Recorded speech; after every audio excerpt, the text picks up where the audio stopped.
will be better next time I try. And even if I still can't do it, yeah, you know that I'm gonna stick to it. Yes, it's all about going through it, and I'm gonna tell you why. Whoopsie, whoopsies, I made a mistake and it's okay. It's okay.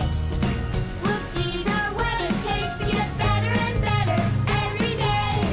Whoopsies, I made a mistake and it's okay. It's okay. Whoopsies, help me look, see, I'm better at this today. Woo! Whoopsie, whoopsie, whoopsie, whoopsies. I'm a little embarrassed when I look at my drawing compared to this. I'm just not getting anywhere with this. It makes me wanna hide. Aw, don't be embarrassed. Don't hide. You should have seen mine the first time I tried. It took a lot of whoopsies to look this way. No one's perfect on their first day. Whoopsie. Whoopsies, I made a mistake and it's okay. It's okay. Whoopsies are what it takes to get better and better every day.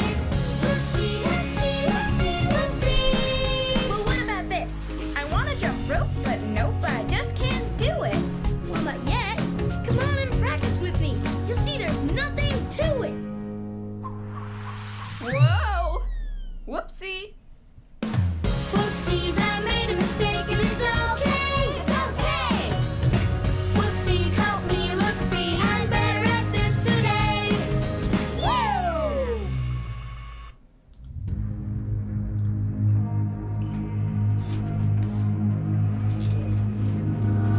It was only a dream, the waves of evil crashing over us. It was only a weak and faithful scream beneath the battlements. I know it's hard to follow the fight's too long. Wake up, my love, please don't give up on me.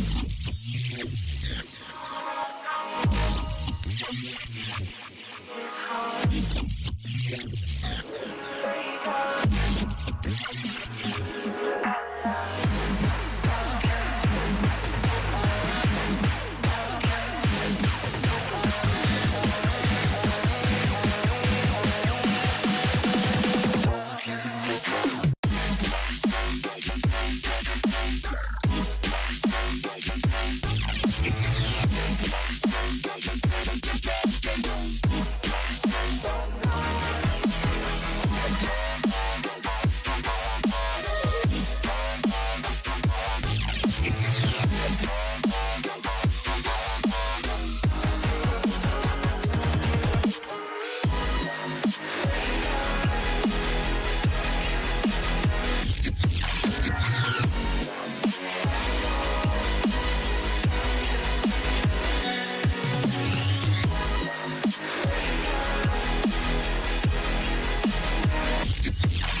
What is up? What is up, you guys? We are back at it again. Another day here in 100 days of Rootkit. Oh, look at that. I'm all the way over on the side. Let me move me over here.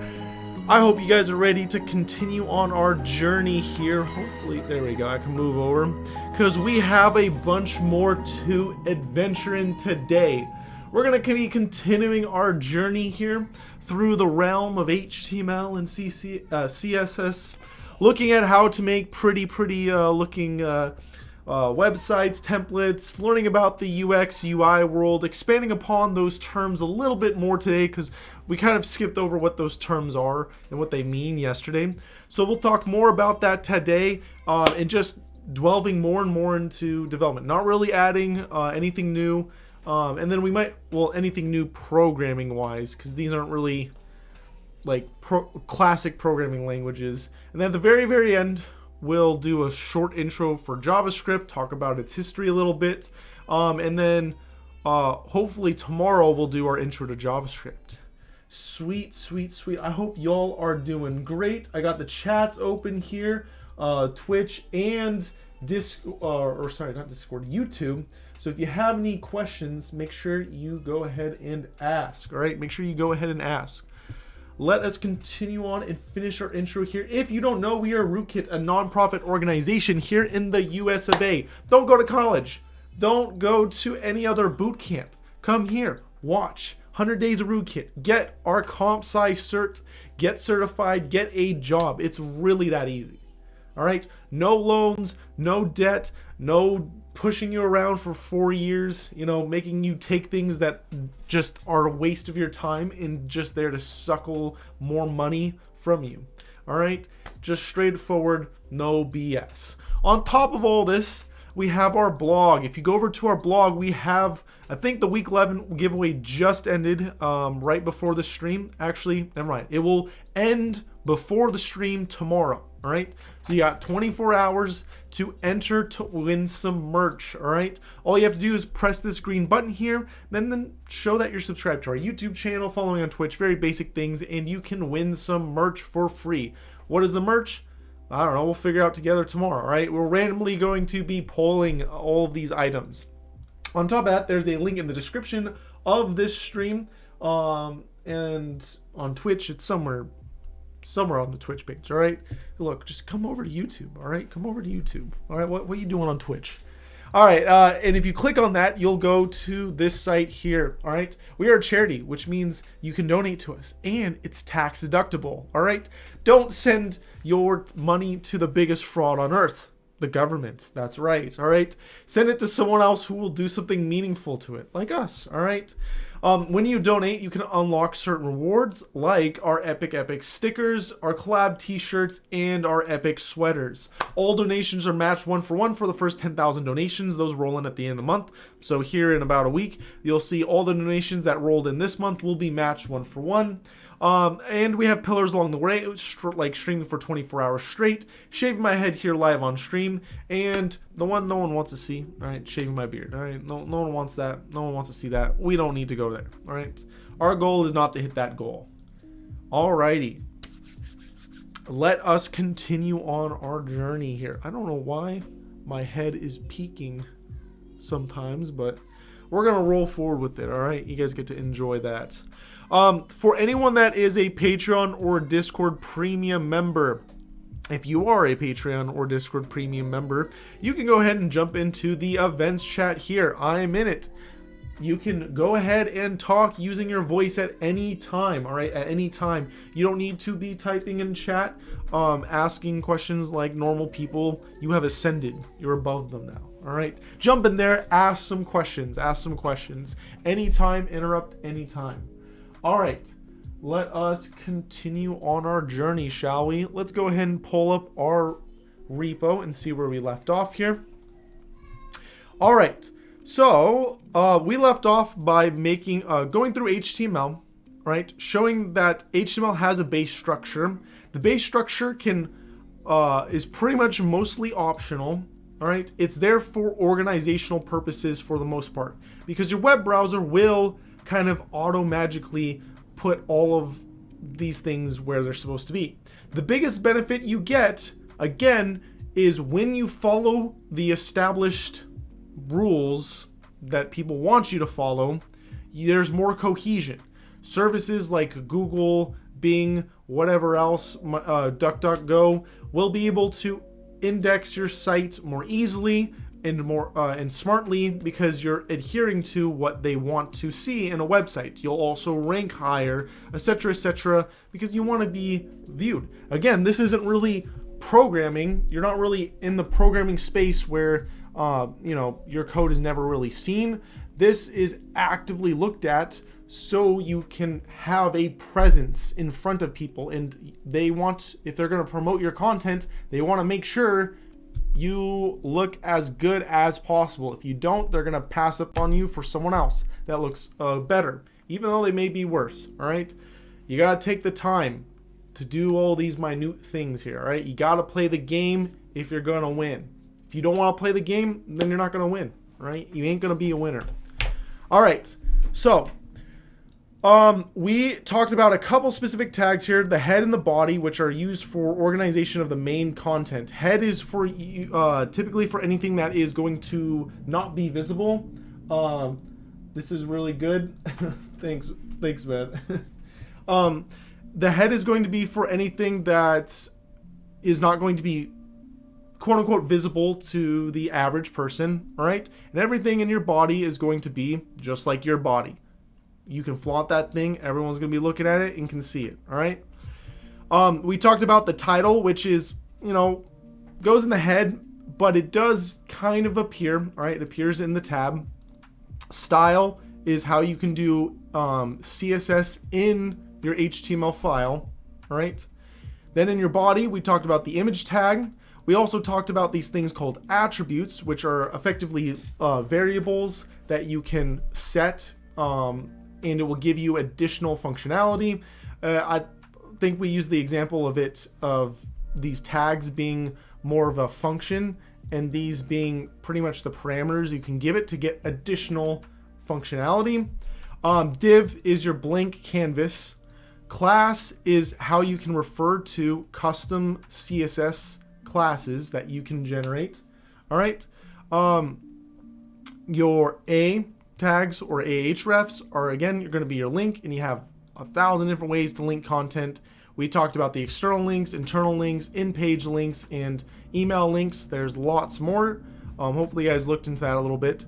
We talked about our headers. All right, our headers, and again, classes, but also you can have multiple classes in the same string, all space delimited.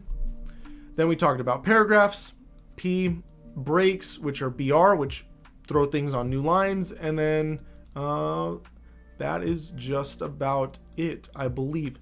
Were there any questions? I didn't see anything asked in the Discord, so were there any questions in regards to what we went over at all? Any thoughts on the AnyBrain anti-cheat? I haven't looked at it yet. I think some people were asking about it in the Discord earlier, so I've not looked at it yet. I'm assuming that's like the video that released and a lot of people are watching because our traffic has recently spiked. I was wondering why.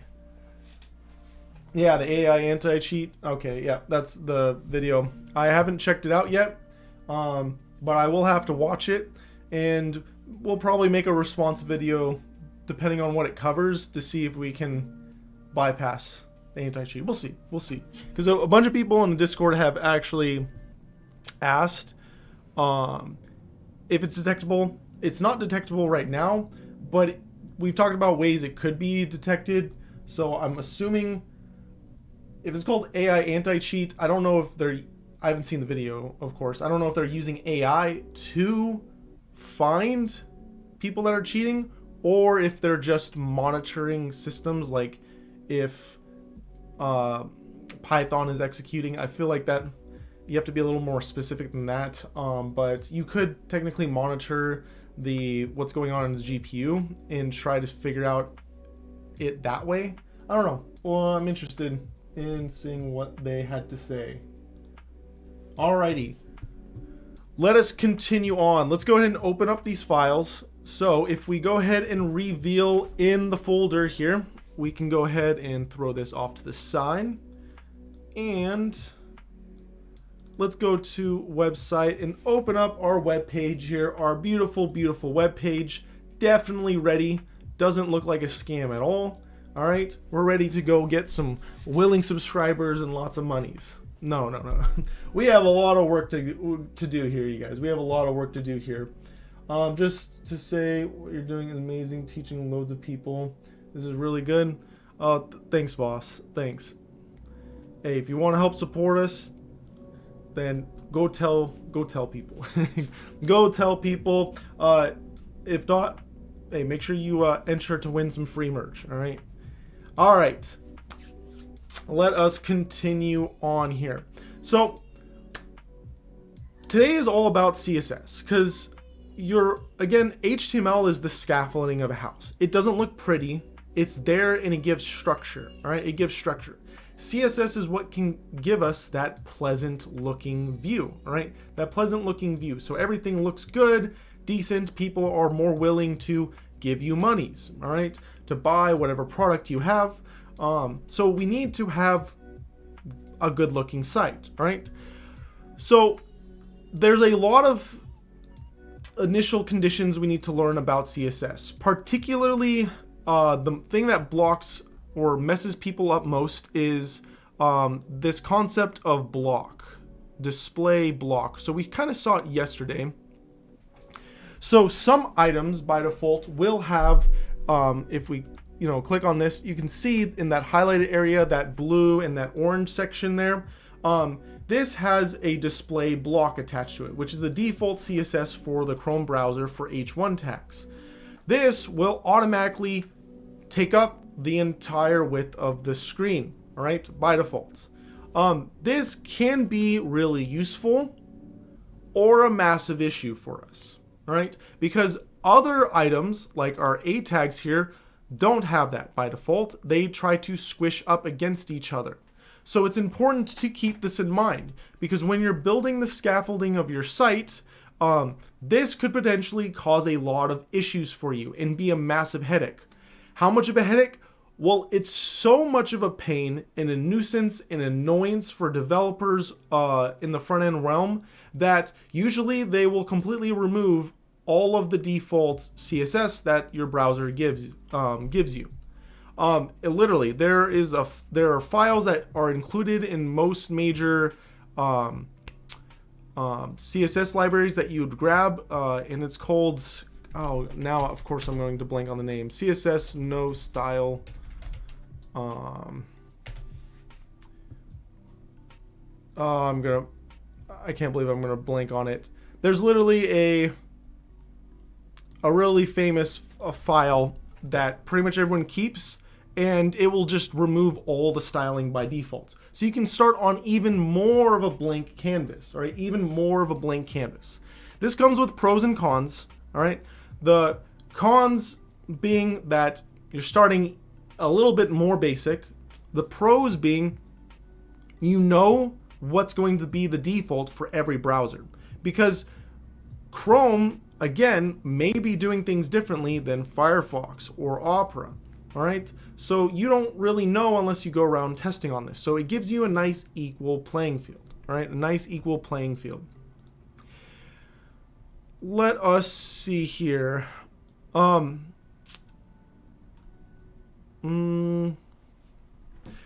when you're going to go about designing a site, it's best if you first get some paper, right? Get some paper. Let me grab some paper here. Because this is more art than it is coding, right? It's more art than it is coding, to be honest with you guys. You can be a fantastic AAA developer. Does not matter, because HTML, this is displaying, this is UI, UX stuff. You know, you're not qualified for this. Even though you're a AAA dev, it doesn't mean you're good at art or designing, all right? It does not mean that at all. I guess before we move forward, let me explain UI, UX. We've already talked about UI before. We've talked about UX a little bit, but let's re-explain it just in case you guys have forgot. UI stands for user interface. So UI stands for user interface. What is it? What is all this? Or United Illuminating. All right. It sounds like a cult. Oh my God. All right. User interface. All right. UI is different than UX. Of course, the verbiage wise, they're different, but specifically, UI is the user interface. It's how things look, it's how things feel, it's your specific design, your take, your font that you're using, what colors codes you're using. All right. Anything that's just a signature look about your design, like this right here. This is all UI that you're seeing right now. This has a particular look and feel, etc., etc. Same thing with this. You know, they have a particular look and feel of this image.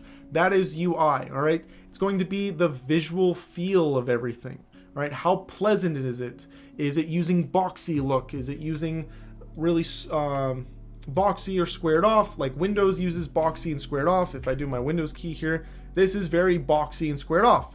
A lot of people don't like this. I don't really like it that much, but Windows decided to go with it. All right. That is the UI. The best UIs in the world are definitely going to be by Apple and Mac OS in general. To be honest, it's pretty good. All right? I'm not gonna lie, it's pretty good. UX though is different. UX doesn't really have to do much with the look of it. I guess kind of the feel of it. It has to do with how you interact with it. How many button clicks does it take you to get somewhere? If you want to post something, how long does it take you to post that thing? How many loopholes do you have to jump through? Have you signed up for sites before? Yes, most likely. You have an email, right? Was it easy to sign up for that email account? Was it easy to sign up for the Instagram account? Was it easy to sign up for the TikTok account?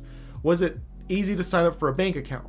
Like, what do they do that's annoying? What can you not do?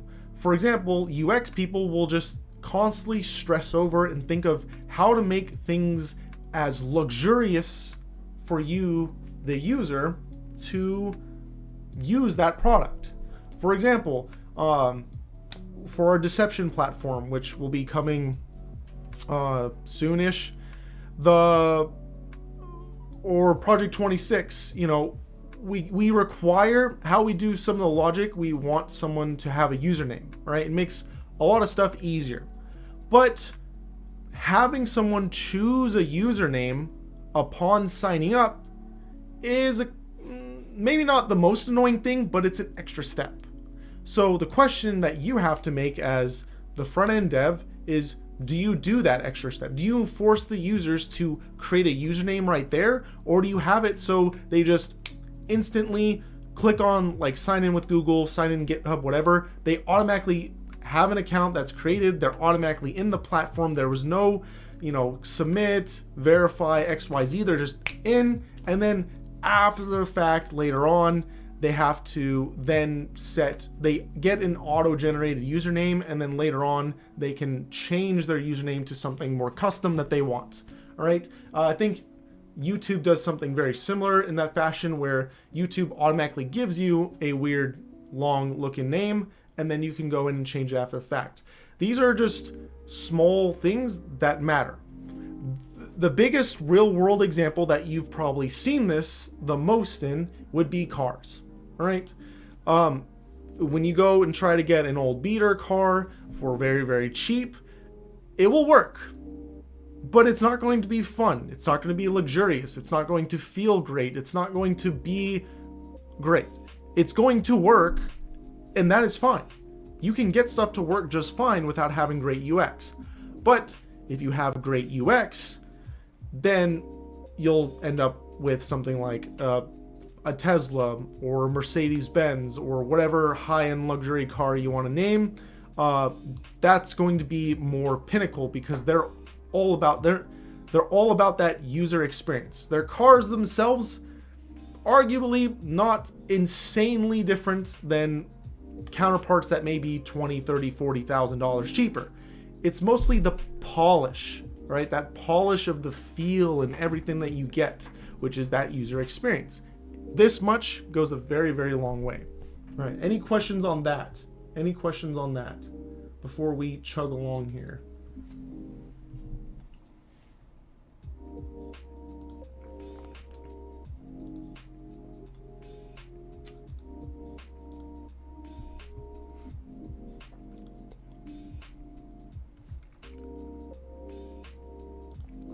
Alrighty, I don't see any questions. So let us go ahead and chug along, shall we? So we've definitely designed or defined UI and UX. So hopefully there won't be any questions in regards to that. So we're going to be talking about UI right now. The best thing for your site, because this is purely visual stuff we're making. All right, we're being an artist and we're going to be painting on our canvas here. Get a piece of paper. All right, get a piece of paper. Get a pen, pencil, colored pencils, crowns, whatever you have, grab it. Draw what you want to do first, please, for the love of God. Just draw it, right? Draw it very simple, very basic. All right, it doesn't need to be complicated. I guess I should probably just pull up Paint here so you guys can look at my beautiful drawings on here. Literally start with basic empty page. In this basic empty page, what do I want to do? This is a wireframe, all right? This is effectively what we're going to do is a wireframe website. All right, this is pretty much how all websites first start out, all right? With some type of wireframe, aka you just drawing in very, very, very, very low detail what you want the site to kind of look like, feel like, and go about its presence. It's nothing complicated. You don't need to have all the verbiage done, all right? The verbiage does not matter. You just need to know what the basic layout of the site is. That is step one. Think about it, imagine it, because again, we're not in really programming realm anymore. We're in art realm, all right? We're entering into art realm now. So we need to think more like an artist. All right, an artist doesn't just go drawing, or like someone from Disney. They just don't go drawing a whole Disney character right off the bat. They first start with basic outlines of that characters, and then slowly they will come in later on and fill it in with all the details. Same thing here. All right, you're an artist now. You will start with the basics. All right. These crossed out sections usually will be for pictures or banners. So you can see this would be a picture with some text in the front of it. Hopefully this is coming through good. All right, good. These will be pictures, and then these will look like buttons, and then there's some more details here. There are whole sites. All right, there are whole sites and services dedicated to people selling, I guess like this micro place. I've never heard of micro before.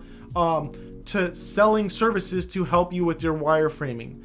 Probably the most famous one for website stuff would be, I'm forgetting all the names today. It's going to literally kill me. Website wireframing tools. Literally, I'm about to lose my mind. Figma. Figma is probably one of the biggest, most famous ones. A lot of people use Figma for doing their basic wireframing concepts, etc. For prototyping out new websites. All right.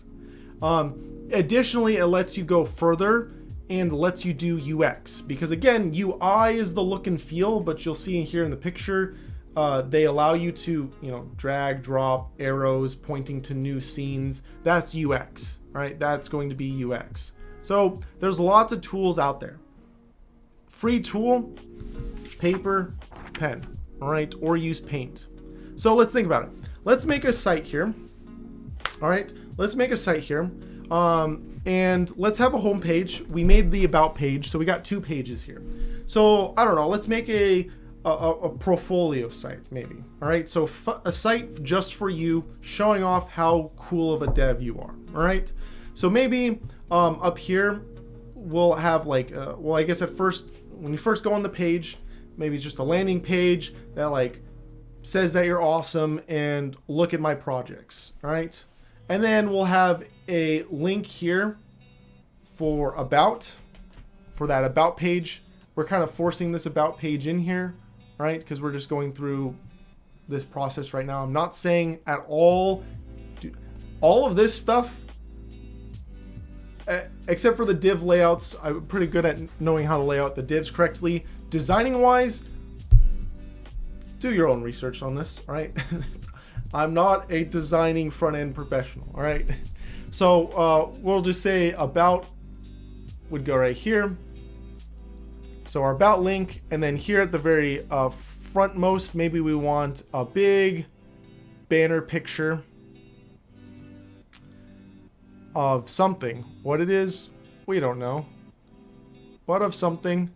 And it says in the very center here, I don't know, God mode. All right, because we're all God mode devs now. All right. Perfectly centered, of course. All right, unlike how I wrote it here. And then below that, maybe we'll show off some of the epic projects we've made through this whole journey of ours. So maybe we'll do a picture, and then below that we'll do some descriptions.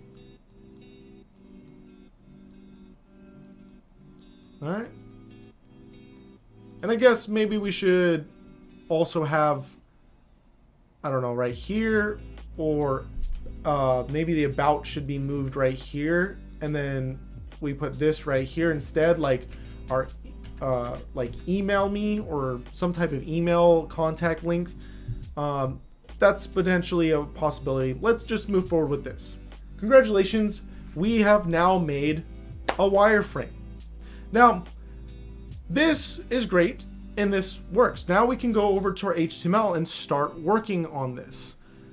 The thing is though, websites can be viewed where? That's right. They can be viewed on your computer. They can be viewed on your phone. They can be viewed on a tablet.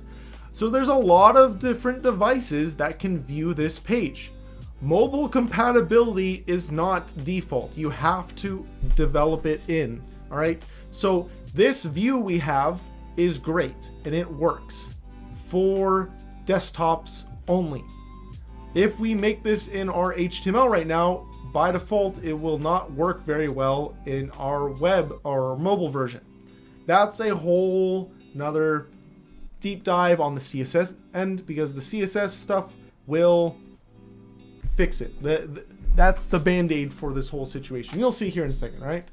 So we have our great site here. Let's go ahead and start developing it.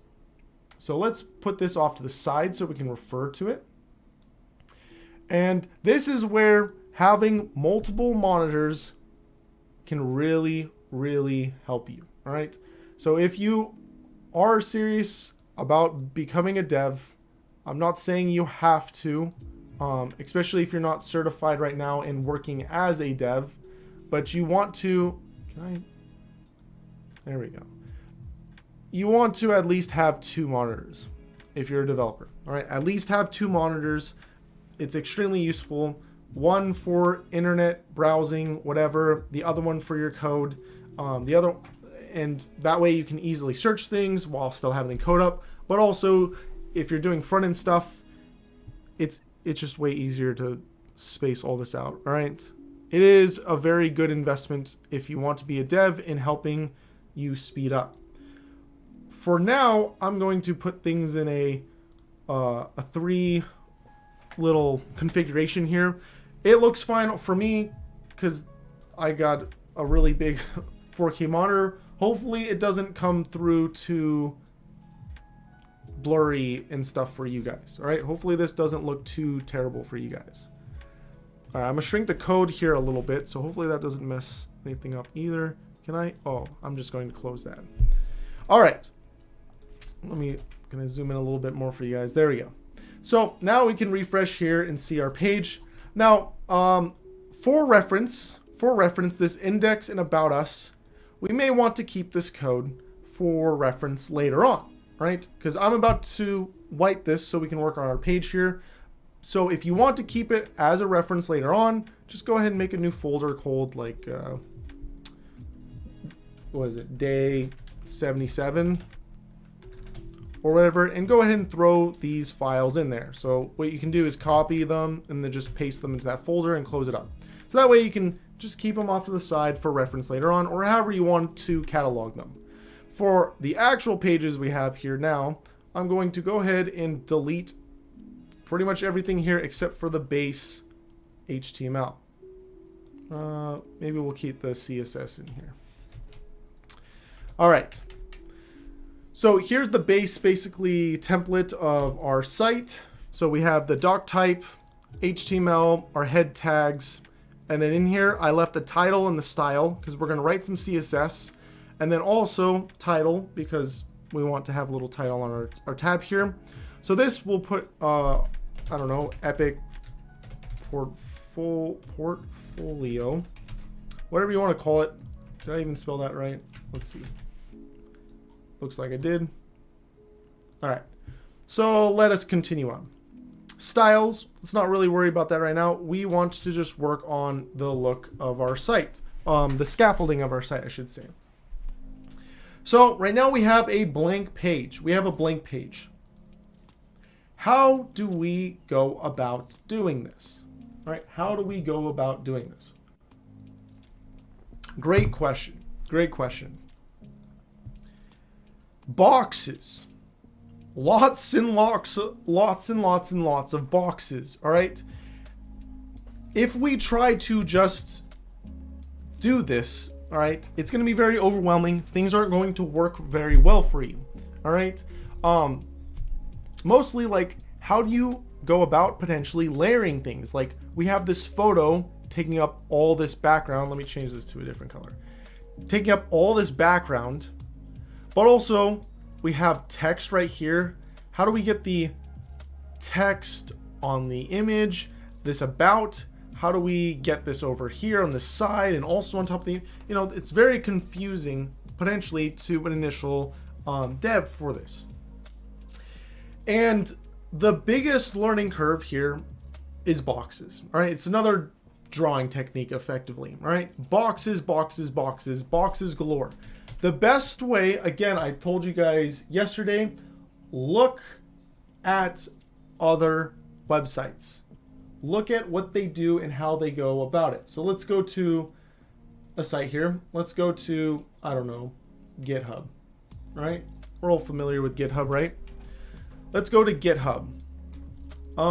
Let's go to their main page. Let me go actually into incognito so we can see their main page. Because they kind of have something similar to what we kind of want. They have a little bar up here at the top. They have an image, and on top of that image is this bar, but also is this text. How are they doing this?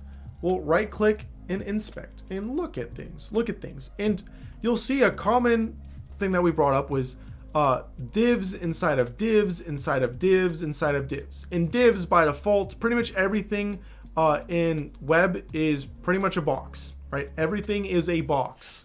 So either a rectangle or a square. If you look, the body is everything of our website. That is a box. That is the entire rectangle view of our screen. Inside of that, they have another div that holds pretty much the entire website. So you can open and close this div to see the contents. So they have basically this box inside of a box, right? And inside of this box, they have another box for doing various tags. This shows up. You can see it's pointing all the way over there. It's pointing to looks like nothing. This may be something for mobile view only. It says inside of here, there's a link that says skip to content. Maybe it's a banner ad. Who knows? It's something that's currently not being displayed, it looks like. So let's just move our mouse down. And as you see it, as we move our mouse down, you'll see there's a lot of stuff. If you look at the very top right there, right? That box, that white box that keeps changing around in its contents, that's because my mouse is moving around onto different items. None of these items are displaying. None of these items are displaying, but they are still there. So it's okay to have things that potentially don't display at any moment. You can have hidden items, and that's okay. Lots of people do that. Bam, we just got to our next big item. This thing, it's a div, and it has a class called application main. Interesting. What does application main entitle? Well, let's go ahead and look. Let's scroll down a little bit more. All right. It looks like, does it contain the whole entire site? Maybe. Maybe this contains the whole entire site. Let's go right here. So application main, you can see here, is another box. So we have a box that's the whole site. Then we have a div that is another box inside of that, which is the whole site. And then we have another box, which is another div, which is all of the content all the way down, a big box holding all of the content all the way until the very bottom, right above the footer, right above the footer. So we can get the nomenclature out of the way. Everything at the bottom here is called the footer. This is your main body of your site, and the very top here is called your header, right? Or your nav bar. Your header of your nav bar, as you can see here, at this part, this one looks different, and then when you scroll, a new nav bar shows up, all right? So that's some of the terminology here. So if we scroll down here, you can see that we have another box. It's okay to have lots of boxes. It's so okay, in fact, you need to in order to have things show up correctly, all right? Effectively, you remember with SQL, and I said by default, when you're new, you should always have a column called ID that's auto-incrementing. Until you get more familiar and you know what you're doing, then you can start cutting some of them. I'm going to give you another rule here for HTML. Similar to that. Pretty much do lots of divs. Do an insane amount of divs to be boxes around other boxes. All right. Do an incredibly insane amount of them because you kind of just need to, and you're going to appreciate it. All right. Because it's going to save you from having to do a lot of big reworks. All right. So they have a big div for the main content. If we open this up, they have another thing in here called main, which is another basically tag that holds all of the same content we saw up from above. And if we look in this, then we finally see some breakdown. It looks like 1, 2, 3, 4 different categories in this main content. So we see this last one here is going to be this content, right? It's going to be this content right here. So it looks like that little tip here. Then this content is going to be all of this stuff right here. So we can keep scrolling up. Did we pass it all? There we go. It's going to be this whole area down here.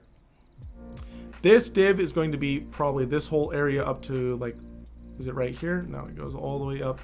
I'm going to guess it includes all of this. No, did I go too far? All right, it includes all of this stuff and below. All right, from security and below. And then they have another section here. I'm guessing going all the way up to collaboration. Yeah, because it's called collaboration right here in the class name. And then this is going to be probably everything all the way up to the top. And look at that. All right, look at that. So you can see they're basically breaking these into main sections. So when you're looking at a site like I'm looking at right here, let's go ahead and bring up snipping tool. Well, we already have. Can I open up another paint session? Let's go ahead and grab this and copy and pause. Can you move over? There we go.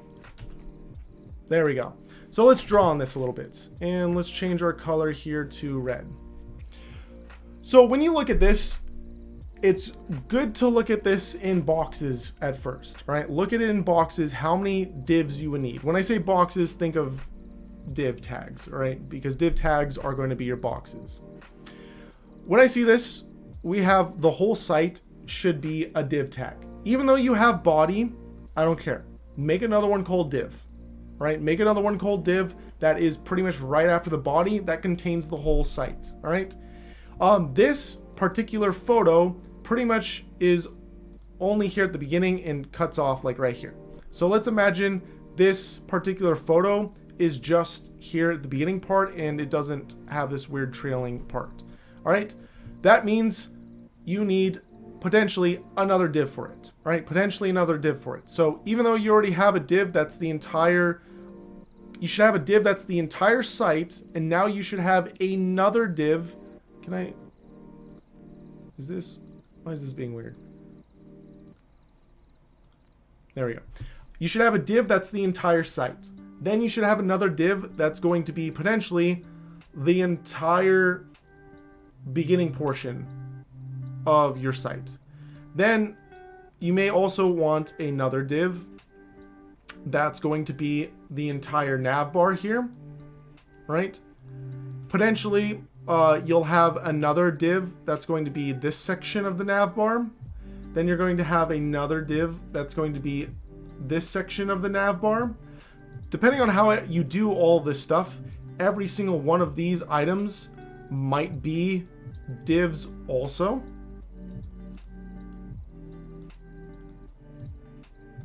Including the logo and all of these items, the button, this search bar. These have drop downs. Those drop downs will also be divs. They're hidden by default.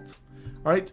This potentially is going to be a div, right? This whole thing right here. And inside here, we might have a div that's for this whole section. And inside this whole section, we have another div that's holding this, and another div that's holding that, and another div for this, another div for that, another div for this,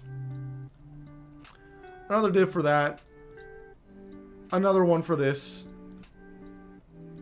For this, we have a little transition here, which again, it depends on how you set this all up. You may want one for there, and then like this.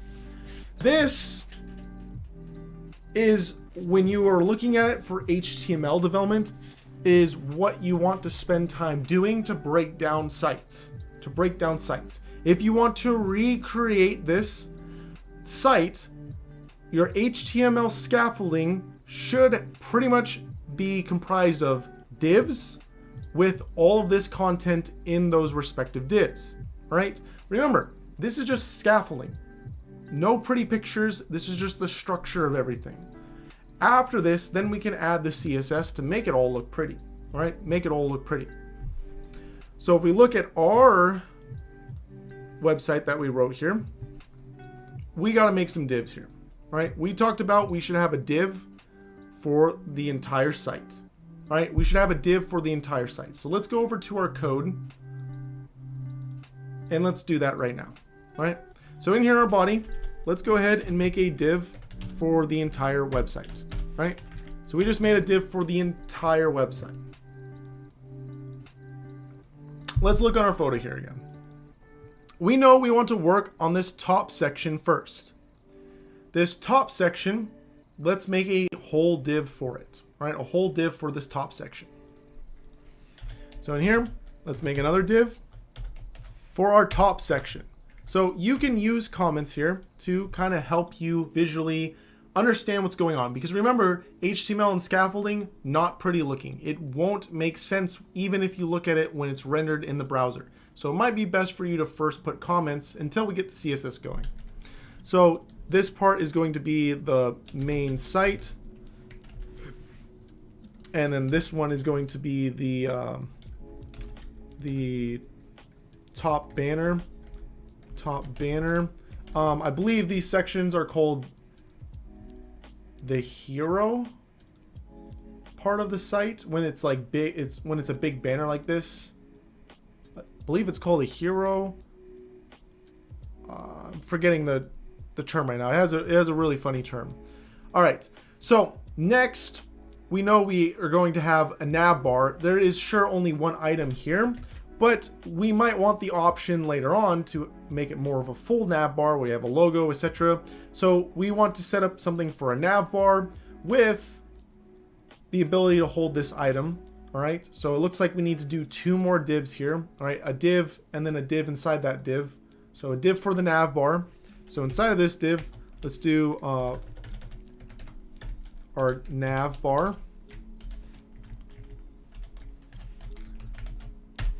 And then inside of our nav bar, we then want to have the about us. Now, this may need to be done more robustly later on. For example, we may want to have a section that's like the section that's pushed over to the left side. And then another section that's pushed over to the right side. And then inside those sections, we'll have more items. All right. There are, it's programming. So there's many ways to go about doing this. We're going to keep it more simplistic and just have 2 divs, right? Just have 2 divs for now. So we have the nav bar, and inside that nav bar, we're going to have the About Us tab. So About Us tab. And we put that as a comment, please. So we need to make another div for that. And inside this, we can go ahead and say About Us, right? Because we know we want this to look like that. If we take a pause here, well, let's go ahead and finish up with our God mode here. So now we know we want another, basically some text here in the center, right? We want some text here in the center. So this is most likely going to be another div with God mode, right? So outside of the nav bar, this is all the nav bar. So right here, we're going to want another div. This is going to be for the center banner text. And here we'll say God mode. All right. Now, this scaffolding for what we've designed so far is pretty much 100% perfect, right? Pretty much 100% perfect. You can't do too much better than what we've done already. This is pretty much the pro gamer move right now. Except it doesn't feel or look like that. If we go to our browser right now and refresh, you're going to see this, right? You're going to see this. This is not what our site wants to look like at all, or what we had envisioned in our head. That's because, remember, HTML is purely the scaffolding. There's nothing pretty about it. It's the underlying structure, right? We're setting ourselves up for success right now because we're pretty much drawing the invisible underlying structure. No one knows about it. No normies know about it, just like your house. Unless you're a carpenter or you're really into, as a hobbyist into carpentry, most likely you are a pleb when it comes to how your house is built in the construction of it, right? What pillars are put where, studs are, it's invisible to you. All you see is the walls, and all you care about is that they work, all right? Same thing here.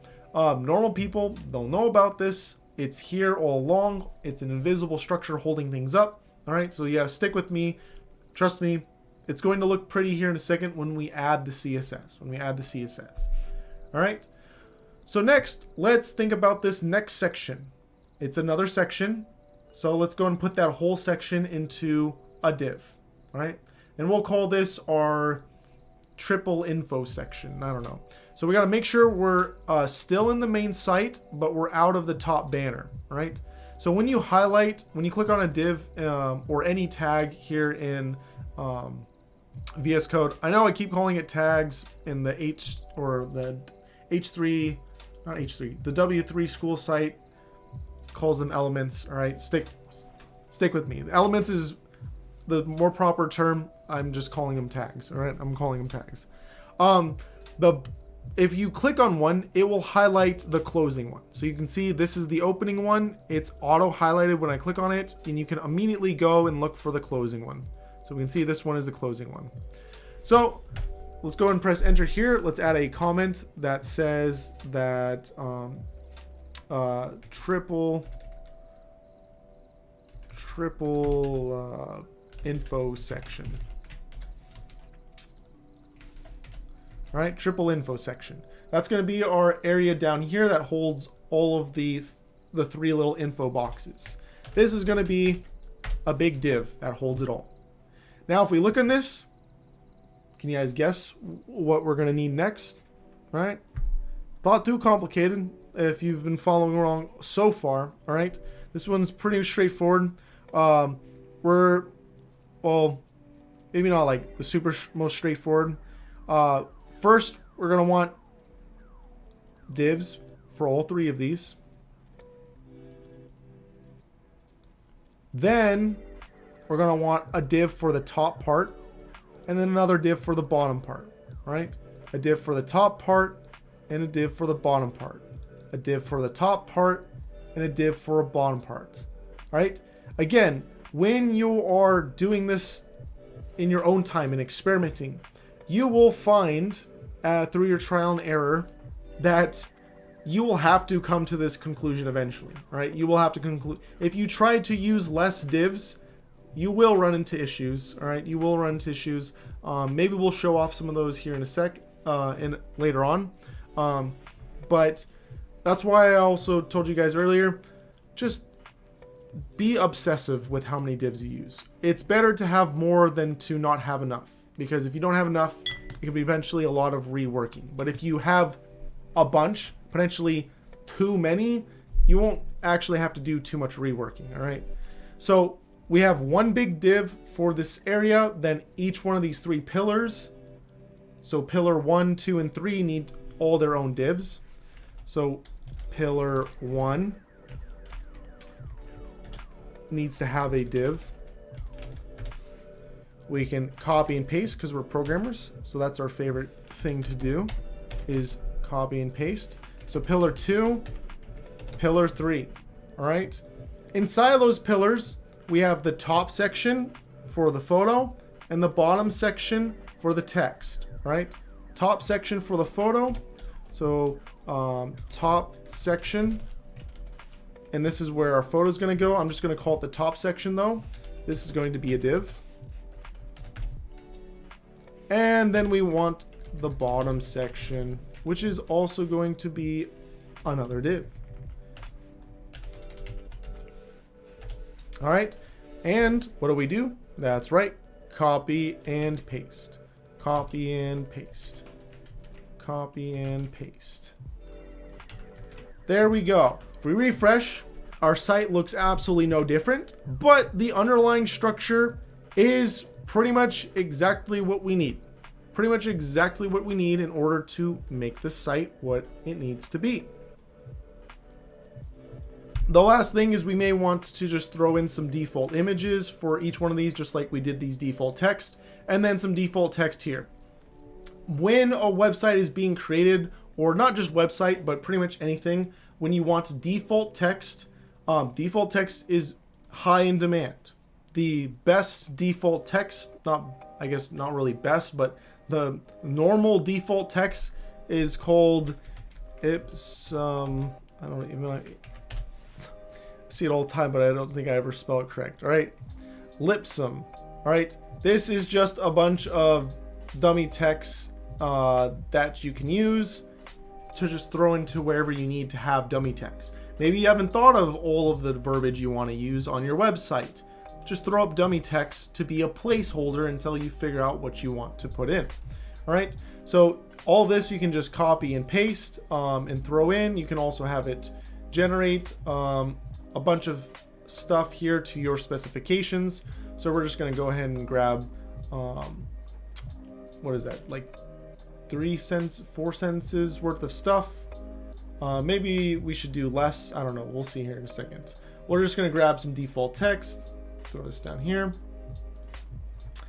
and we'll put it into these bottom sections. Now, you could, if you want, just put it here directly. I don't really recommend that. It would probably be fine. It would probably be fine. I would highly recommend either, I know it's kind of overkill. Trust me, there's a purpose for it. All right, trust me. You will run into issues if you're not being overkill. Make another div and then put it in there. All right, make another div and then put it in there, or make this a p tag. Not because it's going to be doing per se anything different for us, but just so you know, it's going to be text. So maybe just put in a paragraph text tag. Things like this will get you better compliance for ADA and other various search engine stuff that I'm not qualified to teach on right now. All right. There are, again, we talked about the most basic common tags. There are a lot of extra tags for HTML in regards to search engine optimization, etc. Particularly for articles and so forth. Go through the W3 Schools site. It's the pinnacle of what you can get, right? It's literally the best you can get. It's 100% free. Go through it if you're really interested in all this and learn about things like the section tags, the nav tags, etc., etc. All right. So I'm going to go ahead and copy and paste this into every single one of our bottom sections here. So we have some default text in our bottom sections. There we go. It's showing up here. And it looks like it's a little bit too much text, but whatever. We'll fix that later. And then let's just get a default image going on in the top section. So we need a image tag. So let's get an image tag going on, and we have to say source and have it equal to some type of image. So let's go ahead and go to some sketchy looking site I found online called Rootkit, and let's go ahead and just steal their logo. All right. Copy image address, and then we'll just paste in there, and then copy this image tag and paste that in the top section. All right, paste these in all of the top sections. All right, let's look at what our beautiful site looks like now. Oh, how beautiful is that? Absolutely beautiful. Am I right? Am I right?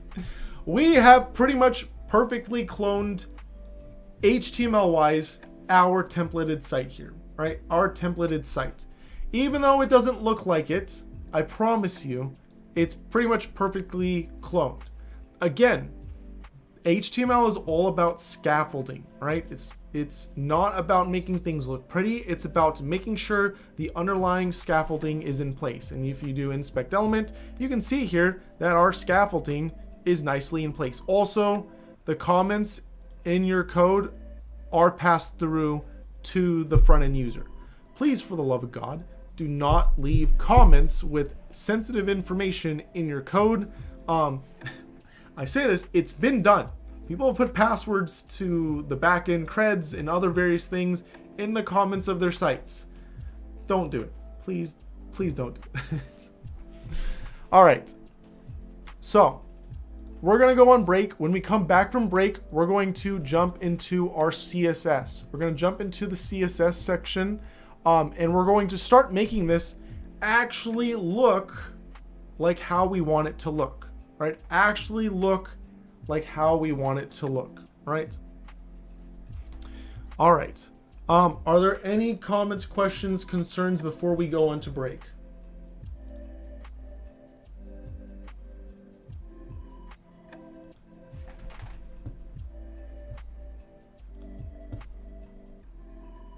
Questions, comments, concerns. Can you leave the code up? Yes, I can leave the code up.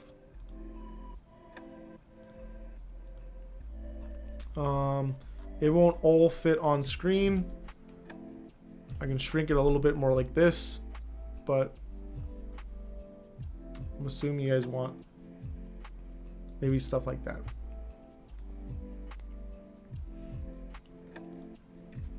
All right. This should be enough because, I mean, this is the whole pillar. So this pretty much copy and paste 2 more times for the other pillars. All right. All right. We'll go on break for 3 to 5 minutes. Please, if you have any questions, ask them in the chat. Ask them on the Discord. Ask them on the Twitch chat. Wherever you are, ask your questions and we will answer them when we come back. All right. I'll see you guys in 3 to 5 minutes.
Alrighty, you guys, we are back at it again, here to chug along on our journey.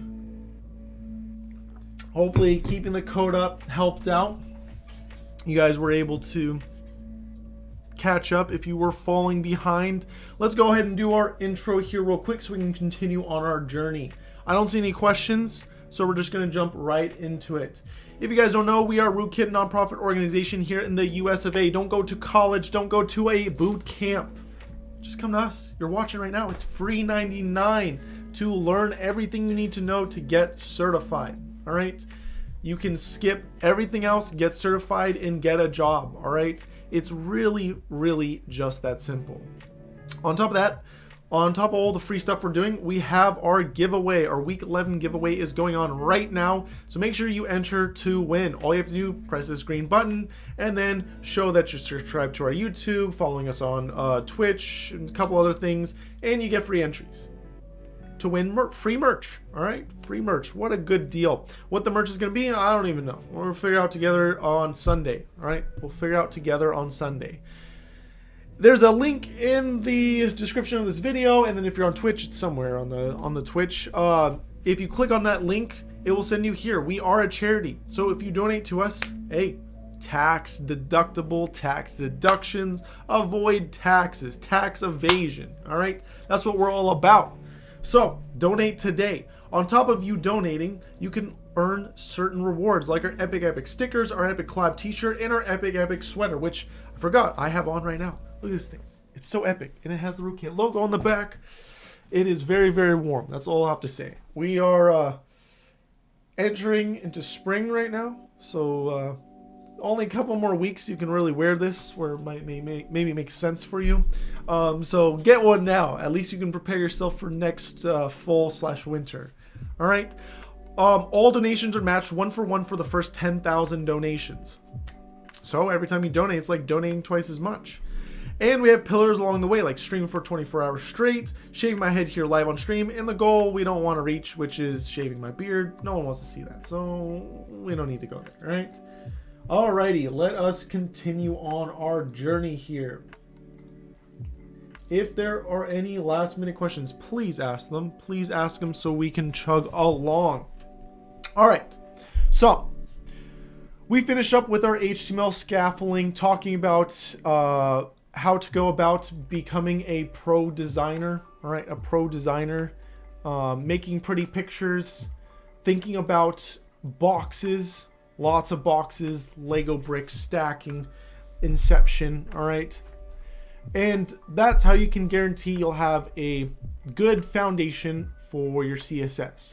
If you are missing something, you will find out when you start doing the CSS portion, right? You will find out when you start doing the CSS portion, because things aren't going to work out per se very well for you, all right? They're not going to work out per se very well for you. So let's go ahead and start doing our CSS. If any of you guys are familiar with CSS, yes, we don't have a CSS file right now. We're doing it in HTML, in the HTML file for right now, right? We'll talk about external CSS files here in a bit. So let us chug along. The first thing we want to do is, it's easiest to start from top and work our way to bottom, one bit at a time. All right, one bit at a time. Where's our beautiful pin? No, here it is. There we go. That's our whole slogan here at Rootkit, one bit at a time. All these big complex things, make sure you guys are taking them one bit at a time. All right, everything is big and complex at first, unless you just take it one bit at a time. So our one bit at a time here was drawing a pretty picture, right? Figure out how we want our site to look, then figuring out all the divs that we need. Then the next bit would be starting to translate that over to HTML. Then once we're done with that, we can start with the CSS. All right, one little bit at a time. Of course, we're going very, very fast because speed running through this right now. But please, you guys need to practice this stuff. What am I trying to open here? You need to practice this stuff on your own time in order, if you want to use this in any type of useful capacity, you have to do this on your own time. You can't just watch this and think you're good, because you're not. You need to do it. You need to do it a lot. Yeah, I was going to say to pass the exam, but you don't really necessarily need to do this to pass the exam. All right. So when we look at our site here, we want to start with this top section, all right? Our top section right here, which is a big area where we're going to have some type of background photo. We haven't chosen it yet, all right? And we want this God mode text here in the center. We want this nav bar at the top with the about us over here in the side section. So let's start from the very, very topmost, all right? And then work our way down. So the very, very topmost is literally take your paintbrush here or your pen and your paper that you have and drag it down. What do we hit first? All right. We hit first our big main site div, right? Technically, you can also go via top down right here, and it kind of actually works out conveniently in the same fashion too. Our main site is what we want to figure out first. So what do I mean that in regards to our main site? Well, do you want your site to be dark mode? Do you want it to be light mode? What font do you want to use? Do you like the default Times New Roman font, which is the default font for most browsers? These are decisions you may want to make right here first and foremost. So let's make some site defaults, all right? We're going to call them site. We want to make a new class here. So we're going to do a dot and say site defaults. And we're going to do brackets. And we want to make some site defaults here. One of those may be font size, right? Let's just do font size for right now. Not font size, sorry. What type of font we are using. Now you may think it's just font, right? Which would give you a good start. Because remember, VS Code is always trying to help you. So if we start typing in font, you'll see this thing comes up called font. This may or may not work. We want to then look down here and at the info section and maybe read up more about it. You can also see there is a lot of different font options here. I'll tell you right now, font does not work for setting the font, right? You need some extra verbiage. So if you don't know, what do? That's right. You Bing it. Google it. I'm telling you, I'm about to switch. Maybe for the last 10 days, we'll switch to Bing only. All right. I kind of want to try the new, is it fully integrated yet? I don't know. We'll see. So CSS, because we're doing stuff with CSS, and then we want to maybe change the font. How do we change the font? So remember, with your Google searches, be very direct. So looks like our first link here goes to that trusty handy W3 schools, which I just did something weird. So let's click on that and look through the site here. All right, they give us a little intro here about fonts in general. So there's a couple main categories of fonts like serif, sans, and monospace, and then some extra ones.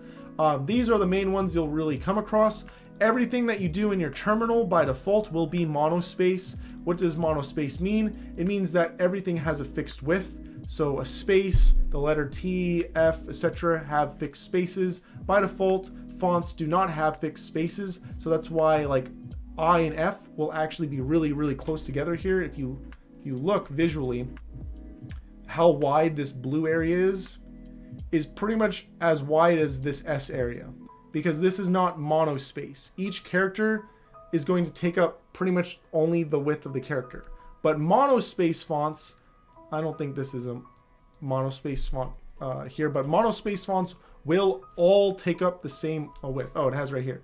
So you see here, every character, the E or the I is going to take up as much space as the E. All right? They're both going to take up as much space. So just the more you know, right? The more you know. If you want to change the font, if we look here, there's this thing called font family. In CSS, we use font family property to specify the font of a text.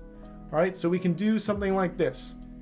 So font family allows us to choose what font we want to use, and we put it inside of double quotes.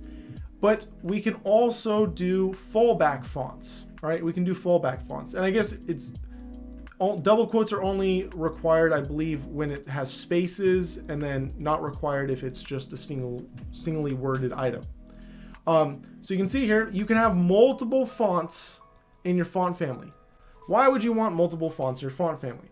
Well, maybe that individual doesn't have the Arial font installed on their computer, on their mobile phone, etc. All right, fonts aren't preloaded. Not every font in existence is preloaded on devices. All right, so these are going to be fallback fonts. So if they don't have Arial, they're going to use Helvetica instead. If they don't have Helvetica, they're going to use sans serifs instead. All right, which is just the category. So I guess it just chooses a random default sans serif font. I'm not quite sure. Again, I'm not a front end pro. All right. But this allows you to go choose fallbacks. So we're going to now do font family here. All right. Oh, look at that. And there's a bunch of already pre-made ones in here that we can choose from, which is really, really nice. If you don't know what fonts exist, if this whole concept of fonts is kind of new to you, besides using Word for your turning in your essays or Google Docs and seeing the funny fonts there, you can experiment right here in your browser, which is the rendering engine you're going to use. If you make this big, remember, this is a text file downloaded to your computer. You can edit it at any time. So if we want to mess with some of the fonts, maybe we like the font they're using here at W3 Schools. If we right click, all right, it will highlight what we just right clicked, which was this. We can look over here on the style section, and we know we're looking for font family. So let's keep going through here and looking for font family. I don't see font family yet. I don't see font family. Ooh, font family. They're using Veranda by default. And then if Veranda isn't found, it's going to use sans serifs. Cool. Now I know what they're using on this site, and I can now use I'm sorry, guys. I don't know what's wrong with it. Verdana now. All right. Also, let's delete it. When we delete it, you'll see that Chrome, Firefox, Opera, Safari, whatever you're using, will show you some base default fonts that it supports that you can experiment with. So now that I've deleted this, if you actually look right here to this text, it is now the default text for the browser, which is going to be Times New Romans, right? Times New Romans. So it's all messed up, looking different now. I clicked off of it, so now we can't go back and edit that one. So what you can do is, if you go to the very top here, elements.style, this is here, particularly up front, because it's easiest for you to click in and do some custom editing of yourself. So if we click inside of here, literally just click inside, you'll see it will start allowing us to type in some CSS. So we know we want to mess with font tag family. We can press tab to take us to the next section, and we can kind of look at some of these fonts that are in here. So we have these things, Roboto Mono, Freckle Face, Font Awesome, Cursor, Fang Song, Fantasy, Math, Monospace, Sans Serif, Serif, UI Serif, etc., etc. These may vary for you, right? These may vary for you, but these are just some of the ones that you can include. And there's other ways to figure out what fonts are included by default, and there are ways to inject your own custom fonts onto your site. All right, that's something for another day. You're free to look that up yourself. We're not going to go over that right now. I personally think Helvetica and Roboto looks really nice. So we'll just go ahead and maybe check out Roboto Mono. We don't want a mono font. Do we just have access to Roboto? Normal Roboto? Can I just get Roboto? There we go. It does have Roboto. So you can see Roboto works. So we have Roboto right here, which is really, really nice. Roboto, I think, was one of the fonts Google used by default. I think Google just released their own custom, like a new custom font. I forget what it's called now, but totally up to you. So in here we can say like Helvetica, or we can say Roboto, or whatever you want. So let's just do Roboto, comma, Helvetica, and then I'll just call that good. So now if we look over to our site here and refresh, you'll see that absolutely nothing has changed. So those fonts might not be available by default. Oh, actually, no. We haven't attached this to anything. I'm sorry, my bad. So we created this class. It is made now. Now we need to attach it to our site. Right now we need to attach it to our site. So for our main site, our div here, let's go ahead and put that class and say site tag defaults. Defaults. Control S, say, and then refresh, and look at that. Our site now looks completely different. We can see our custom font is now being used. It's using Roboto, which is a slightly bolded-ish look by default, right? Slightly boldish look by default, which super nice, super awesome. We now have some progress here. Maybe you don't like that boldish look it has by default. How do you get rid of the bold part of it? Great question. I would first start by experimenting by typing in bold, and you'll notice nothing shows up. There is nothing called bold. So you can go Googling to see what is it called, and you'll find that it's called font weight. So this is how much weight the font has. By default, I think it's going to be 500. So it varies from 100 to 900 on how thick the boldness is. Additionally, there are some terms here like normal, lighter, bold, and bolder that you can use. So let's try lighter and see what it does. Lighter does absolutely nothing. Let's try 100 and refresh and try. That does absolutely nothing. So just so you know, just because some of these options are available doesn't mean they will do anything. Doesn't mean they're going to do anything. All right. That's just what happens sometimes. The font may not be compatible with being less bold or more bold. You can also just experiment. Maybe 300 is what it has. Maybe can it go bolder? Well, let's try 400. All right, let's try 800. So that's being even more bold. So it can get bolder, right? It can get bolder. It just can't get lighter. All right, let's move on from fonts. We've set our default font for our site. Very, very nice. Very, very nice. Let's go take a look at our picture. The next thing is probably getting this big banner section all set up, right? This big banner section all set up for our site. So top banner is what we need. We want this to be the full width, right? The full width of the site. And then, I don't know, maybe like 75% of the original web browser height, or remember, most of this is done usually in pixels, so you can figure out, we can experiment and figure out what feels good for a height, all right? But some type of large height. So we would want in here, maybe dot, and then our top banner. And in here, we want to set the width. We can try to see if width is a thing, which it is. All right, if we press tab on it, you'll see there are a lot of options here for width. There's auto fit content, max content, min content, and if you use your arrow keys, you'll see there's lots of descriptions down below. Luckily for you, the front end role, like I've said earlier, is extremely popular. So there's lots of videos on all of this stuff. There's lots of how-tos, a lot of explanations on all of these items and what exactly the hell they mean. All right.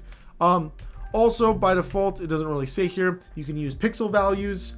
You can also use percentage values and other stuff. We're going to use, I think that's what all of these are for, like listing out EM. There should be a PX for pixels value. So these are all the, oh, I guess that's what the ruler icon is for. These are all the different measurements you can use. Never understood the inch is stuff, or millimeters. Like that doesn't really make much sense to me, but whatever.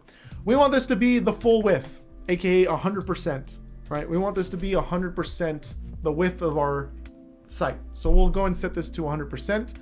Additionally, we know we want it to be some type of height, what that height will be.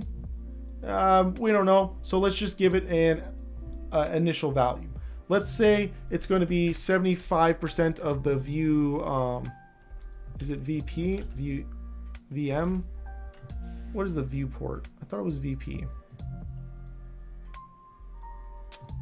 VW. So this should be 75% of the viewport height, which is going to be, I don't know if that will work. Let's refresh. We didn't assign this to anything. That's pretty much, if this is my browser right now, so my browser is like this, then it will be 75% the width of this, which wouldn't really work in all cases. But let's go ahead and assign this top banner class to our top banner div here. Say class equals top tag banner, so we can actually see it reflected onto our site. If we refresh, ooh, look at that. Things are now changed. Things are now changed. And as you can see here, it's pretty high for height wise, right? And you can see also it changes. So see how I don't scroll as far? It's kind of hard to see. Look at the scroll bar. I don't scroll as far and we get the root here. But if I try to enlarge this, you'll see that the height difference actually like changes, because viewport is a dynamic variable, right? This VW is a dynamic variable. So this probably isn't what we want. Let's just do 500 pixels, right? 500 pixels. So here it is for 500 pixels. Again, you could go back and forth, changing this, refreshing here, changing this, refreshing here. That's annoying. We're programmers. We want to be lazy. That is annoying. That is not what we want to do. So what can we do instead? That's right. The whole point of inspect and why it's included is for web development. All right. These are web development tools that are built into your browser.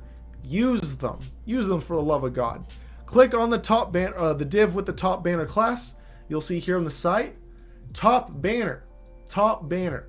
We can dynamically change these and see them in action. See the changes in action. So maybe we don't want 500 width. Maybe we want to change this.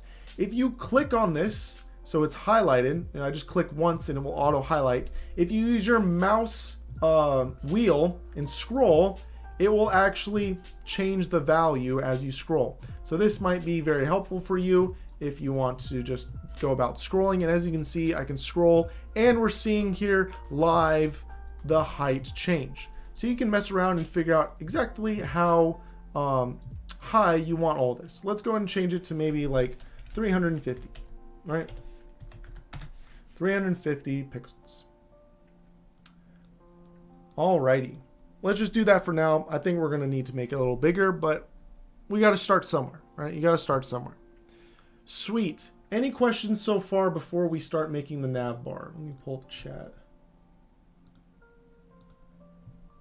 And let's pull up the code right here. Any questions so far?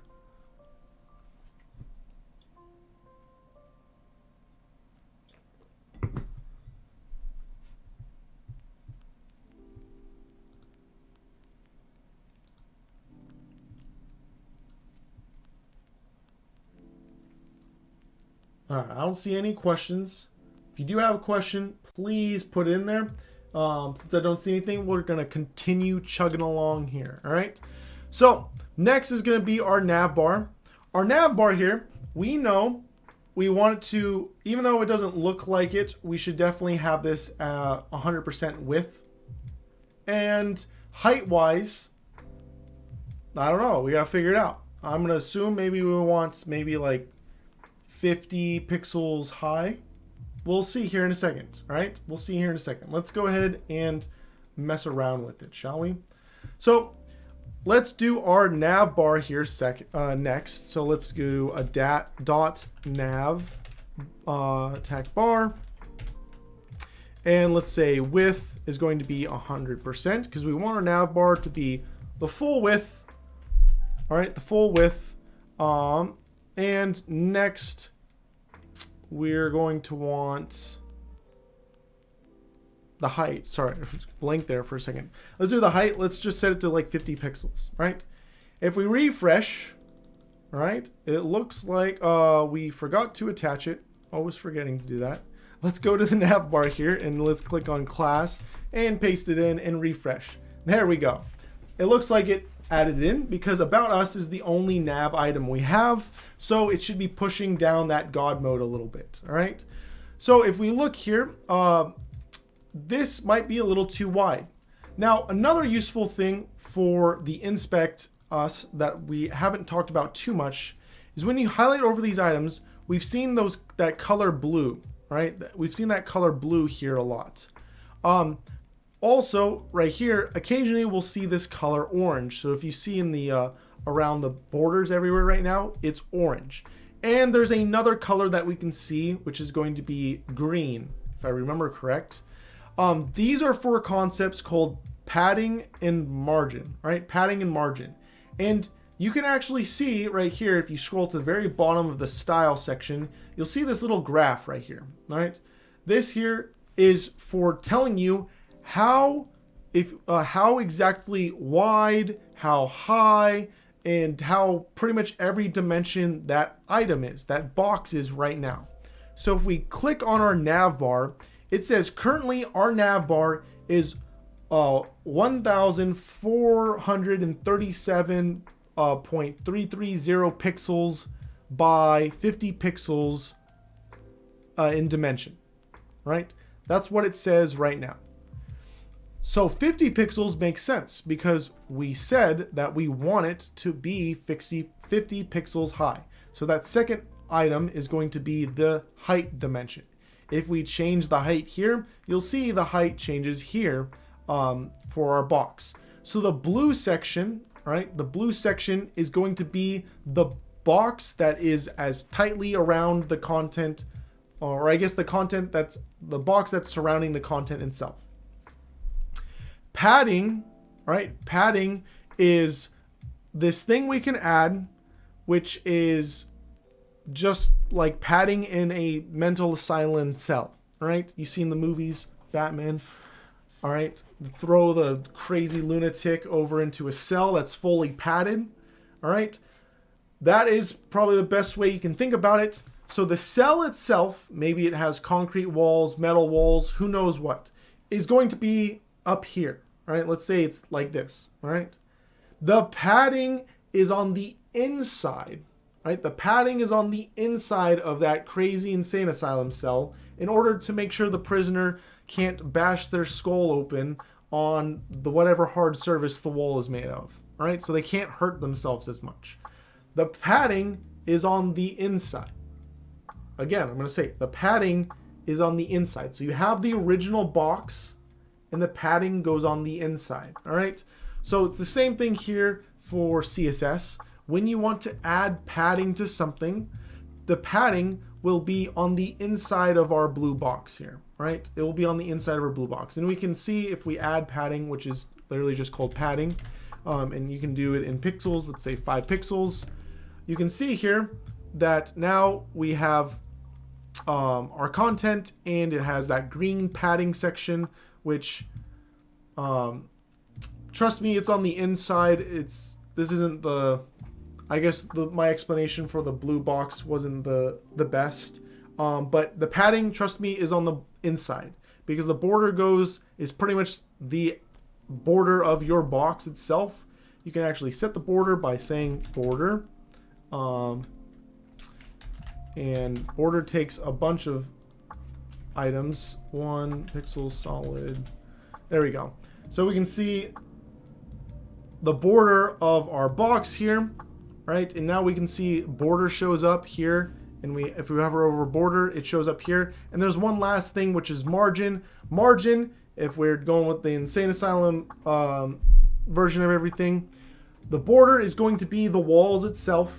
Padding is on the inside of the cell. Margin is going to be everything outside. So how far does everything else need to be spaced away from that cell, right? How far away does everything need to be pushed away, all right? As you can see right here, God mode is right up against the border. if I hover or if I highlight God mode, it is touching the border of About Us. But if we want to push it away, all right, you can use padding. But padding, as you can see here, as padding grows, it's on the inside of this wall, right? It's on the inside of this wall. God mode is always touching the wall, all right? So if we want to get God mode away from the wall, we can use margin, right? Margin 5 pixels. There we go. And now you can see that the wall is right here, but the margin is on the outside. It's pushing everything away.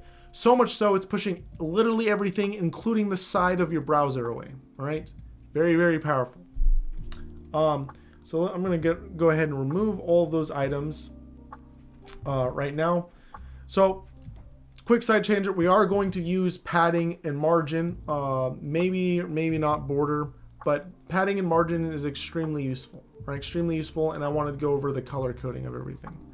We're running low on time right now, so let's go ahead and finish up with our nav. Let's finish up with our top banner here. So we'll finish our nav bar and then our center banner text. So we have our nav bar. It's all set up right now. It's 50 pixels high, which maybe we can make that a little bit smaller, maybe like 35. All right, let's make that, I don't know, 35 for right now. That might be more appropriate. All right, sweet. So this is going to be the whole width of the entire page, right? The entire page. Maybe you don't want it to be the entire page. Maybe you only want it to be like a center section of the page. That's fine. Right now, we're doing the entire width of the page. So we want this About Us section here to be all the way over to the right. The easiest way to go about this is going to use this thing called float and then right. Float right will push it all the way over to the right. Now, be careful with float. Float is the reason why you must do your diving correctly, because if you don't do your diving correctly, float will break your entire site. With great power comes great responsibility, all right? That's all I gotta say. It will break your site, all right? It will cause you the most headache, but also will be your savior in a lot of situations. So be careful with it. Make sure your divs are set up properly, right? So we can see now we got About Us all the way over here to the side if we add that float right. All right, it is kind of uncomfortable for a user to click on. It's a little too close to my scrolly wheel. Maybe I want it over a little bit. Maybe if I want to push it over a little bit. All right, we can do that. We learned a couple ways of how to go about doing that. Margin and padding. So it's up to you on what you want to do. Let's use margin here. By default, when you use margin, it's going to add that margin. So if I say 15 pixels, it's going to add that margin to every single side. If I hover over this margin section, you'll see the margin is added to every single side. Not really what we wanted. We just wanted to push it away from the right side of our site a little bit. So how do we do that? Well, Google, that will tell the answer. Additionally, if you type in margin here, you'll see there's a lot of different types of margin. Margin block, inline, auto, a bunch of other stuff here. There's also this one here called margin left, margin right, margin top, and margin bottom. All right, this is how you can specify what side you want to add margin to. Right. Additionally, you can also in margin itself give it 4 parameters, and that would assign the margin for each side.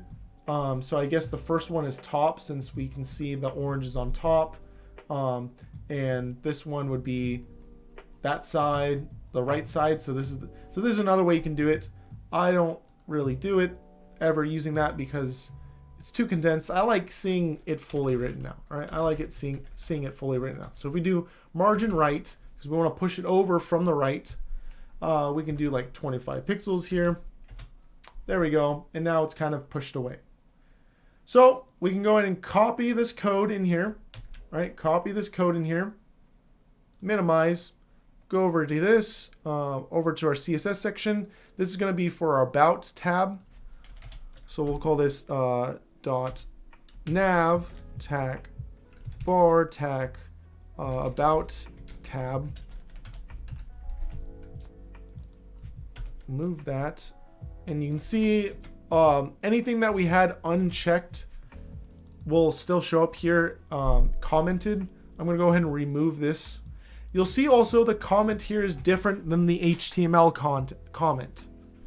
It is, because this is CSS, which is a different language that's being written inside of this language. All right, so the comments are different for CSS. So let's go ahead and remove that. Now if we go to our site and refresh, we shouldn't see anything new because we already added this CSS right here. So if we refresh, well, we did see something new because again, I have forgotten to add this class to this div. Class, there we go. And refresh, there we go. Now we can see it's pushed off to the side. We are making progress. Things are looking way closer to our mock-up site than they were a second ago. Because remember, CSS is all about adding that custom styling. Everything else was just scaffolding, right? Was just scaffolding. All right, so also we need to make this About Us into a link to the About Us page. So let's go ahead and do an ahref equals, and then we'll put About Us right here, and this needs to go to the about .html page, and if we refresh, we'll see that's now a link. All right, perfect, perfect. We're getting close here. Last thing we want to do is put God mode here, right smack into the center, right smack into the center. So how do we do that? Well, there's a lot of ways you can go about doing it. Some ways are worse than others, right? Some ways are worse than others. So what are some of those ways you go about doing it? So one way you could go about doing it is, I have seen it before, all right? Don't do it this way. Don't do it this way. Some people will go here and say margin left, and then we'll put a really large value until it looks like it's in the center. Until it looks like it's in the center. That will work just fine. For people that are viewing the site exactly how you are viewing it in the exact dimensions you are. Because now if the site changes, like right now, it's no longer in the center. All right. It'd be great if there was a way to fully center this, right? Fully center this. There is. There is a way you can go about fully centering it, right? You can use text alignment, right? There are ways pre-built in for you to align text. So if we do text tac align, we can say we want to align the text in the center, in the end, left, to the right, justified, however you want to align your text. These are the same methods you have in like things like Word or Google Docs, right? So if we click on center, look at that. Our text is now center. And if we change the size of our site, it will always be perfectly centered. And it looks like we got perfect mobile compatibility right now because this is pretty much how wide your mobile site would be. And you can see everything looks pretty decent right now. Besides our photo here, which is way too large, right? We're one step closer. We need to figure out not just the width alignment, but how do we do the height alignment? How do we do the height alignment? I'm just checking to see if there were any questions before we continue. So the height alignment can be a little more tricky, right? Again, there's a lot of ways you can go about aligning things in CSS. There are literally a lot of different ways. If you Google how to get things centered, you're going to see everyone's going to give you different results. There's a lot of ways to go about it. So this is one of many ways. For things like margin, width, height, padding. A lot of them come with this option called auto, which is really, really convenient and really, really awesome. Auto will automatically add margin or padding or whatever you're trying to add perfectly on every side, so it's centered pretty much. So knowing that knowledge, we can go in here and say something like margin and then auto. Is that going to... I think that would only work if we had the height set on here. Is that right? I can't remember right now. Can't remember right now. So since I can't remember, we're gonna move on. So the other way you could go about doing it, right? The other way you could go about doing it is we have a known, right? We have a known value. What do I mean by that known value? All right. This is not the most ideal way of doing this, right? Let's get this out there right now. This is not the most ideal way of doing this, but this is a way you can do it. We know for a fact our top banner is going to be 500 pixels high. 500 pixels high. All right. So with that knowledge, we know what the center point would be, which would be the 250 pixel mark. We also know our nav bar is 50 pixels high. So we're actually already pushed down 50 pixels. So using some basic math here, we can tell that once we subtract the nav bar, we had 500 to start with, minus the 50 from the nav bar, we now have 450 left over. So the center of 450 divided by 225. So we may want to push this down 225 pixels using something like margin, and then margin top, and then 225 pixels. This went on the top banner section. That's not where we wanted it. We want it right here on God mode. There we go. And this may get you close to where you want to be, right? This may get you close to where you want to be. This is kind of close, kind of close. I think the margin auto would work if our height was 100%. I really want this to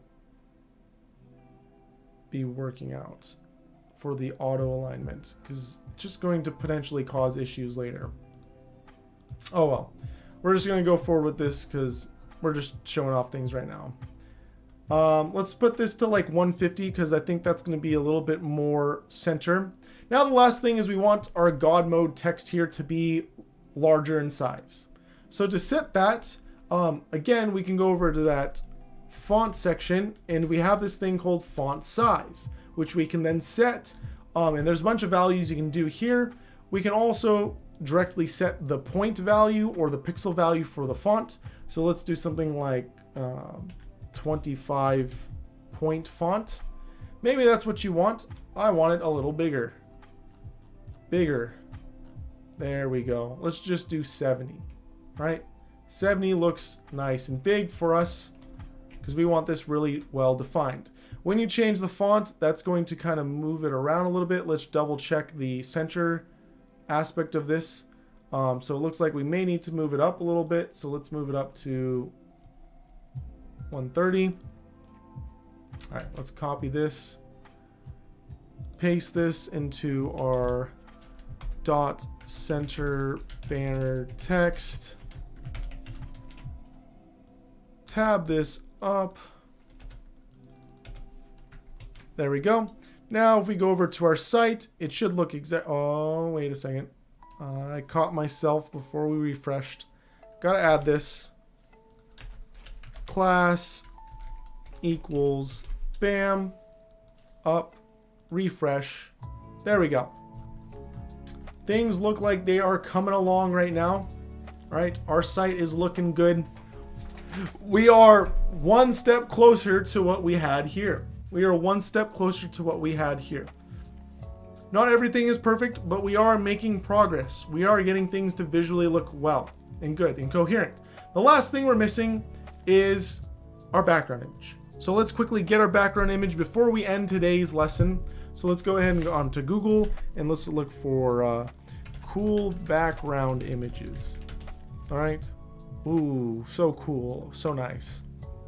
Let's go ahead and grab one like this one. This looks like a Ubuntu background. I don't think it is. Let's go ahead and copy the image address. Let's go to our top banner right here. So in our CSS, we can actually set background images. So I believe it's called background. So background is generally everything you want to set with the background, from color to image to how you want those things to show up.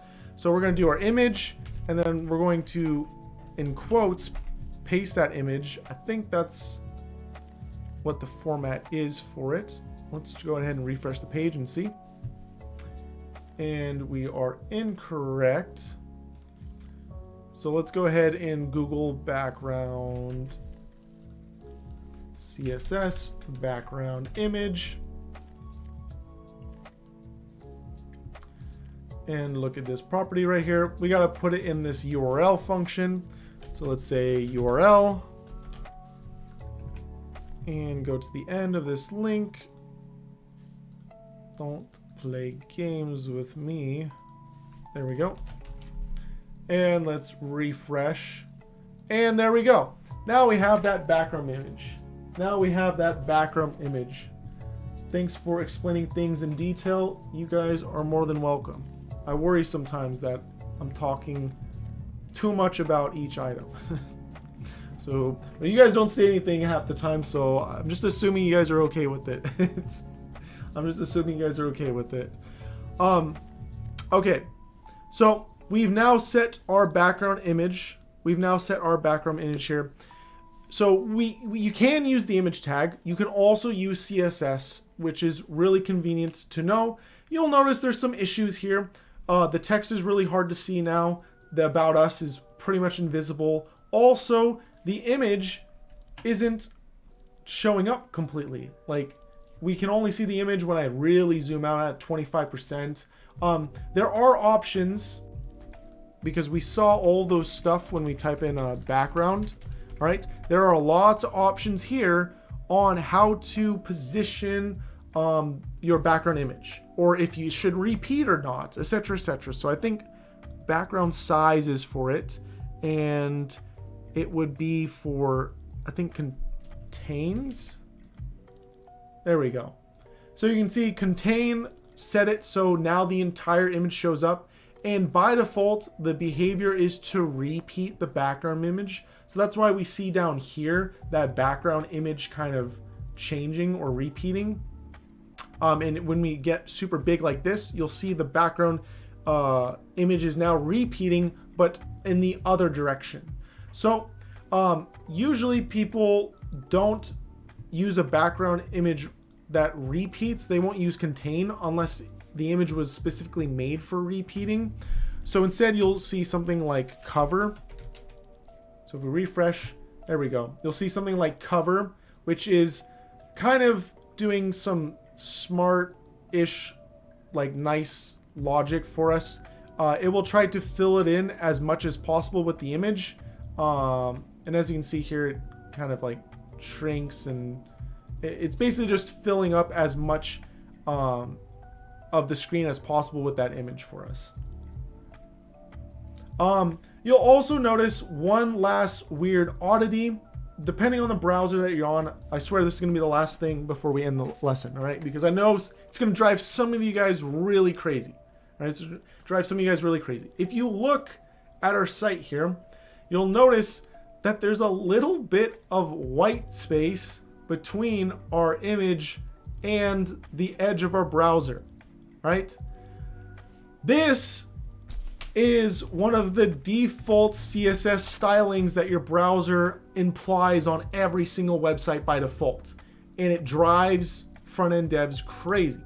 They usually will remove this completely. All right, and a lot of CSS libraries that you use, which we haven't talked about any yet, will automatically remove this default behavior.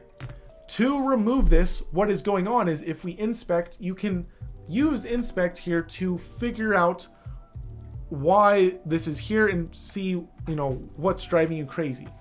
If we hover over body, right? If we hover over body, you'll notice that blue area, but also that orange area that we talked about. What is the orange area? Well, if you don't remember, we can look right here. Margin. By default, your web browser is applying margin to everything that goes into the body. You can also see it right here. There's a margin of 8. This is very, very, very, very annoying. So what you can do is completely remove this. Completely remove this. So in our styling here, we can put it at the very top. Remember, to style tags, you don't do a £, you don't do a dot, you just say the name of the tag. So if we say body, we want to remove that margin. So what we can do in here is say margin 0. Completely remove that margin. So now we don't need to be annoyed by it anymore. If we refresh, whew, so much nicer, right? So much nicer. We won't get cancer anymore, right? We won't get cancer anymore. So now you guys can see all that extra spacing is gone. And now we may need to do some further adjustments on our site here, all right? Or not for now. Your guys' challenge after the stream, play around with this stuff. Move forward with whatever you drew up. Maybe you want to copy the image I drew up here, draw up your own image, try to make the scaffolding. Then try to add some CSS. See how far you can get with what we've taught. Maybe go searching for new things. Maybe figure out how to do things like rescaling these images, rotating them, turning them upside down. Maybe it's practical, maybe it's not. I guess a real challenge is figure out how to change the text color for your links, right? Figure out how to change the text color for your links. Not as easy as you might think it is, right? Experiment, play around. That's the best way for you to learn all of this stuff. Are there any other questions, comments, or concerns before we end today's stream? While you guys ask those, again, if you are a supporter on Patreon or Discord Premium member on our server, you will get a copy of all this code after the stream. With the comments are actually pretty good right now, so maybe I'll add some comments here in the CSS. But pretty much you'll get exactly what we have here. So that way you don't have to keep typing along, even though, to be honest, it's better if you just type it all yourself. All right, start working that muscle memory. Any other questions?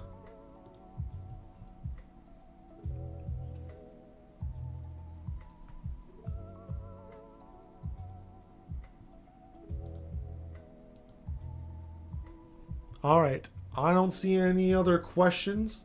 So that's all I got for you guys tomorrow, or today. Tomorrow we'll continue on this.